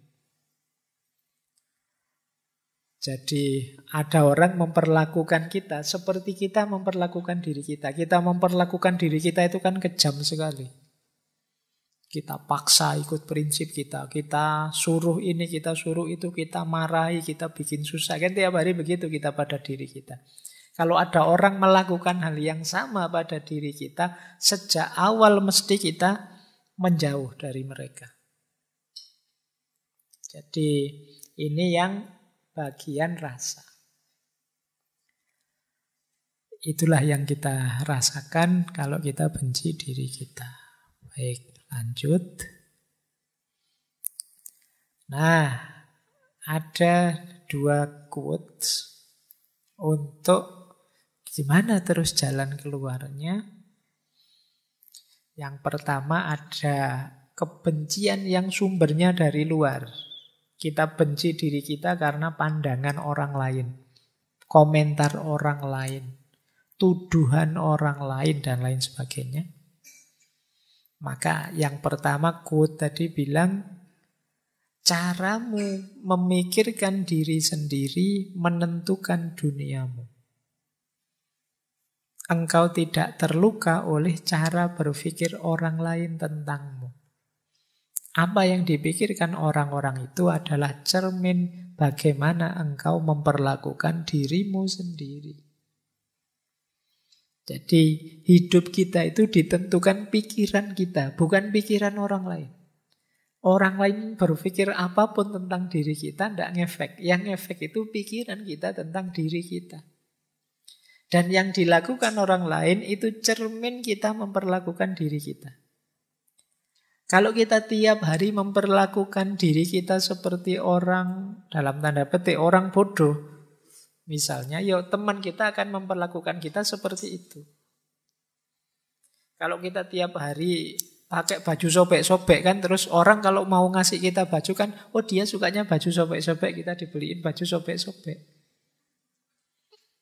Kita tadi teriak, dasar aku itu bodoh, aku itu memang tidak pinter aku. Teman kita kan juga begitu. Dasar kamu bodoh. Dia melanjutkan kita saja. Apa yang kita lakukan pada diri kita, ya itu yang mereka lakukan pada diri kita. Ya mereka niru kita. Kalau gaya kita gaya tiap hari kita menyusahkan diri kita, misalnya tiap hari kita ke kampus jalan kaki, lari dan lain sebagainya, ya teman kita memperlakukan kita sebagai seorang pelari, seorang pejalan kaki. Kalau kita jadi orang yang lucu, banyak ketawa, ya teman kita memperlakukan kita sebagai orang yang lucu. Jadi treatment kita pada diri kita, ya imbasnya treatment orang lain pada diri kita. Jadi yang awal ya kita, bukan orang lain. Jadi jangan disalahkan orang lain. Kita sendiri yang merancangnya begitu. Terus, nah makanya terakhir Mabel Iku itu menasehati kita, yuk kalau bisa yuk berteman dengan diri kita sendiri. Sejak tadi kan kita benci terus dengan diri kita. Masa enggak bisa sih berteman dengan diri kita? Nanti pulang dari sini boleh nyari kaca di kamar itu terus, wah kamu temanku ya, kamu baik-baik ya, ngono. Tapi sendirian saja, jangan ada orang. Nanti kalau ada orang kamu dianggap iki waras apa ndak anak ini. Coba kamu ajak ngobrol temanmu tadi, dirimu sendiri. Maunya apa sih, senengnya gimana sih, asiknya gimana sih, biar akrab. Karena kemarin-kemarin kita banyak sekali tema untuk menyadari diri, mengenali diri. Yaitu sederhananya kita berteman dengan diri kita pahami dia, kita cari apa maunya, kita selidiki bentuk yang dia inginkan dalam hidup ini dan lain sebagainya. Sehingga kita bisa, oh ternyata aku ini tersiksa kalau begini, nyaman kalau begitu.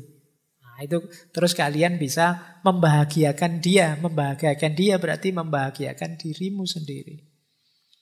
Aku tersiksa kalau ngajinya panjang gini Pak. Oh ya berarti sesuk setengah saja ngajinya. Terus kalau sudah capek mundur sambil tiduran juga boleh.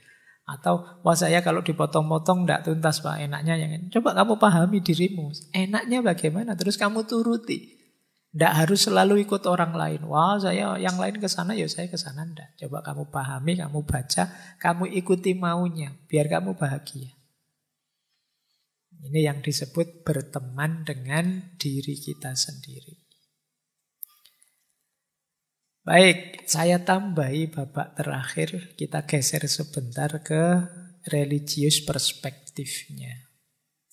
Kalau dalam agama, bentuk konkretnya perlawanan kita terhadap kebencian diri adalah hidup yang sabar dan syukur.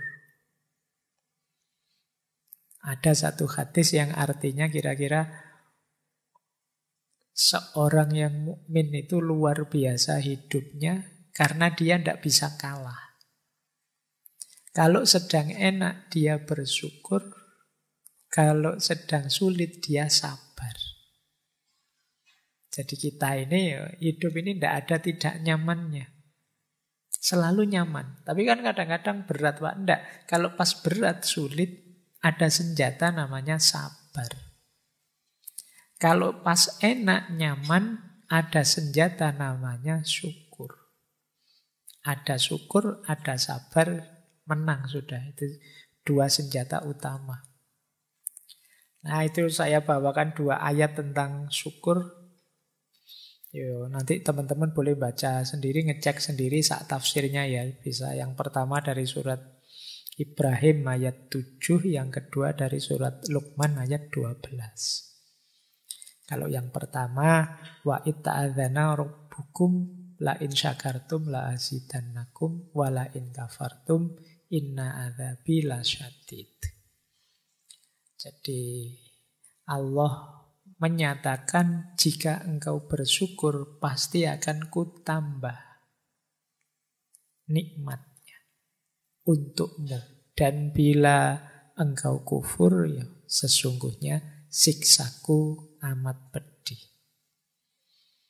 Jadi tambah syukur, tambah nikmat. Karena syukur sendiri itu aktivitas menerima dan menikmati apapun yang diberikan oleh Allah. Mesti ditambah, mesti bertambah. Karena enak 10, begitu kita syukuri enaknya jadi 20. Karena dalam aktivitas bersyukur kita sedang menerima dan menikmati. Kalau tidak bersyukur kita menolak. Tidak hanya menolak kenikmatan yang datang, tapi juga menolak yang memberi kenikmatan yaitu Allah. Makanya yang belakang disebut azabku sangat pedih karena kamu nolak aku yang memberi kenikmatan tadi. Nah ini kalau pakai logika agama. Jadi kalau kalian dapat rezeki 10 ya, kalau bersyukur rezekinya nambah. Apa-apa kalau disyukuri ya nambah. Nambahnya paling tidak dari sisi nikmatnya. Yang kedua, kalau ini nanti bisa dibaca sendiri ya. Kalau ini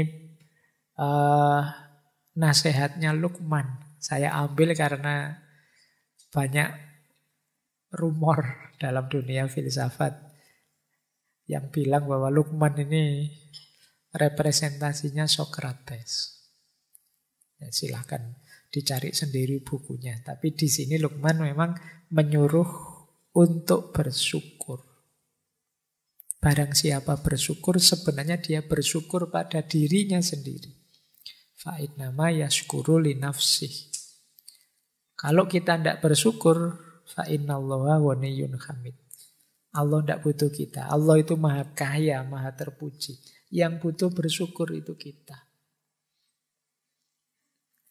Baik, kalau ayat-ayat teman-teman mestinya lebih paham ya, yang paham. Nanti kalau panjang-panjang bingung. Saya ambil lagi beberapa qaul dari para ulama.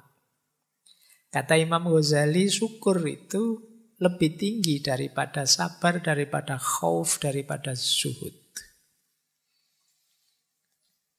Jadi ini kalimat dari Imam Ghazali.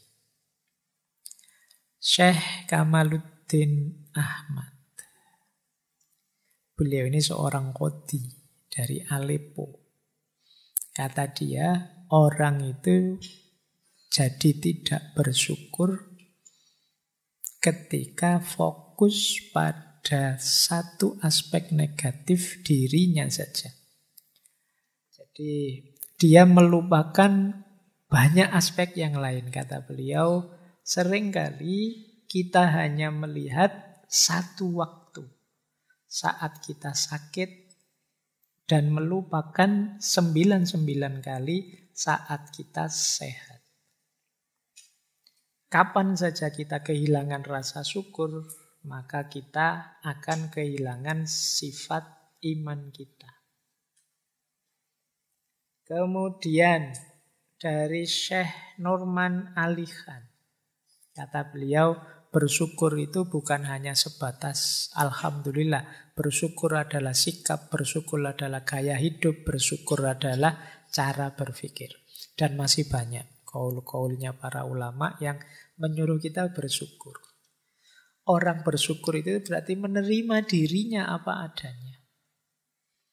Rumusnya tadi, kalau pas yang jelek-jelek sabar, kalau yang baik-baik syukur. Ini menghindarkan kita dari benci pada diri kita sendiri. Terakhir, seperti apa sih cirinya orang yang sudah bersyukur itu? Berarti orang yang mencintai dirinya, berarti orang yang tidak benci dengan dirinya. Yang pertama, gembira. Kata Imam Hasan Al-Basri, kemana-mana orang ini senyum. Saya tidak tahu ada tidak di sini yang kemana-mana senyum. Saya ngomong gini terus bodoh senyum kabeh. Rasulullah itu punya satu gelar basam. Basam itu mukanya selalu tersenyum. Mungkin beliau pas tidak senyum, tapi orang dekat beliau rasanya disenyumi terus. Ini menunjukkan jiwa yang bersyukur. Jadi dia gembira, hidupnya gembira. Yang kedua, menggembirakan. Tidak hanya gembira, tapi juga menggembirakan. Menggembirakan itu kehadiranmu tidak hanya bermanfaat untuk dirimu, tapi bermanfaat untuk yang di luar dirimu. Karena engkau gembira, kalau bahasa psikologinya mungkin, maka frekuensi dan vibrasimu yang kamu sebarkan ke sekeliling juga menggembirakan. Orang bisa seperti ini karena dia bersyukur. Karena dia menerima hidupnya dan mensyukuri apapun yang terjadi dengan dirinya. Ketika dia bersyukur, dia gembira. Ketika dia gembira, dia menggembirakan. Kita dekat dengan orang yang senyum terus, dengan orang yang gembira kan enak. Tapi kita dekat dengan teman yang merengut terus, sumpek terus, susah terus, kita males. Main yuk ke teman yang itu, males nanti ketemu masalah lagi. Ada saja problem gitu kan, kita sering gitu. Nah, jadi orang yang menggembirakan, biar orang kangen dengan kita. Jadi, kan banyak itu di antara kita yang tidak bikin kangen, malah bikin sebel. Harusnya kehadiran kita ditunggu-tunggu, tapi nanti ada momen kehadiran kita dilarang-larang. Semoga dia tidak datang, semoga dia tidak datang. Alah datang. Itu ya, berarti kehadiran kita ditolak, tidak ditunggu.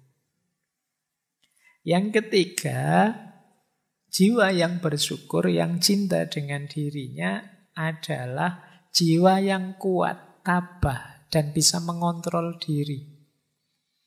Ini hubungannya dengan kalau mengalami hal-hal yang negatif. Sedang susah, sedang sulit, sedang ada masalah, masih bisa mengontrol dirinya dan kuat. Jadi stabil dalam kebaikan, apapun yang terjadi.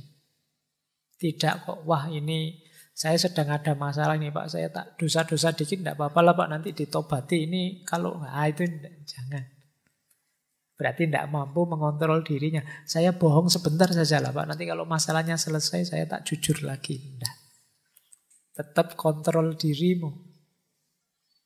Itu menunjukkan kita punya jiwa yang sabar dan syukur.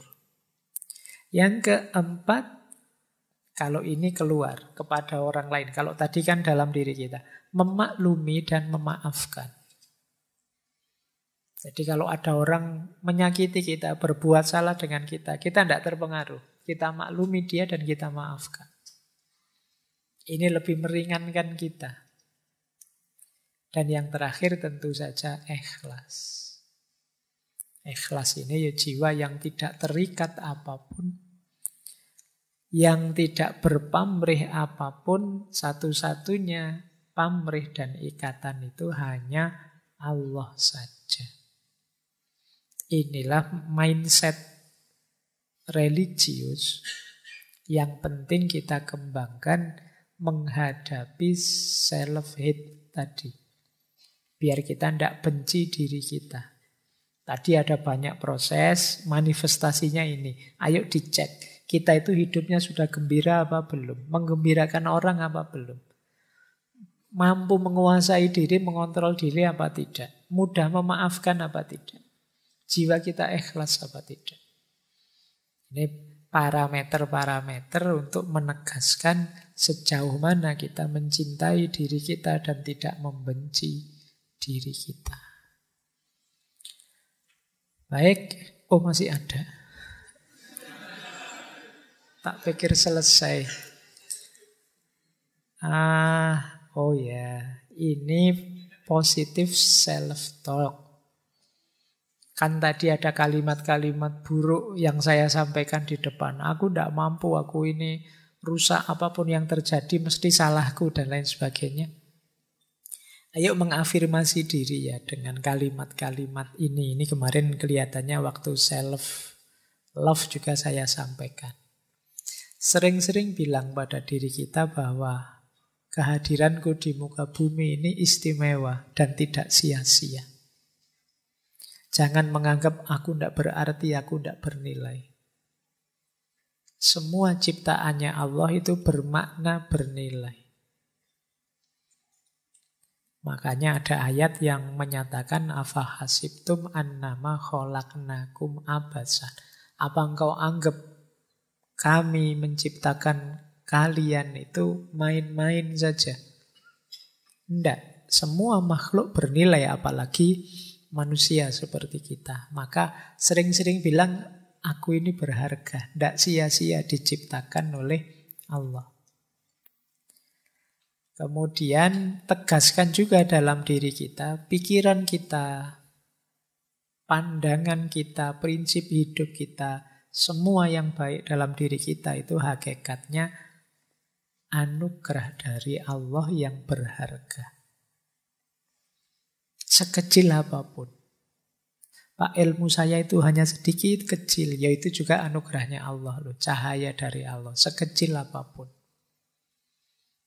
Kemampuan saya hanya ini, meskipun itu kecil dari Allah, syukurilah, gembiralah, Allah masih memberi kita anugerah itu. Nah, ini untuk biar kita tidak keluar dari jalur syukur tadi. Yang ketiga, aku fokus pada apa yang bisa aku kontrol, selebihnya pasrah saja pada Allah. Kuatku yo hanya sholat yang wajib-wajib ini saja sementara. Sisanya pasrah pada Allah. Mohon ampun ya Allah, saya masih belum bisa sholat malam secara istiqomah. Yang istiqomah baru sholat wajib saja. Ini fokus pada yang bisa aku kontrol. Karena kalau sholat malam kan setelah tidur. Kalau sudah tidur saya sulit bangun ya Allah. Nah, kalau sulit bangun di luar kontrol kita. Jadi pokoknya dalam hal yang saya mampu, saya jalankan semaksimal mungkin. Itu saja. Sisanya pasrah sudah pada Allah. Yang di luar kuasaku. Dan yang terakhir, nyatakan bahwa terima kasih ya Allah, semakin aku paham diriku, semakin aku kenal padamu. Betapa engkau maha besar. Baik, saya kira itu ya teman-teman. Untuk malam hari ini, semoga sedikit banyak mengurangi kebencian kita pada diri kita sendiri, menyadarkan kita bahwa kita adalah makhluknya Allah yang berharga. Nilai diri kita yang berharga jangan kita jatuhkan sendiri. Baik lewat perspektif negatif seperti self-hate tadi, juga lewat perilaku-perilaku negatif. Oke, saya kira itu untuk malam hari ini. Minggu depan kita libur ya.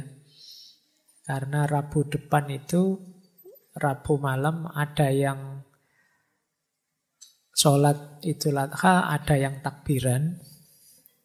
Jadi kita libur. Ketemu lagi 2 minggu yang akan datang insya Allah. Saya akhiri sekian. Wallahul muwafiq. Wallahu a'lamu bissawab. Wassalamualaikum warahmatullahi wabarakatuh.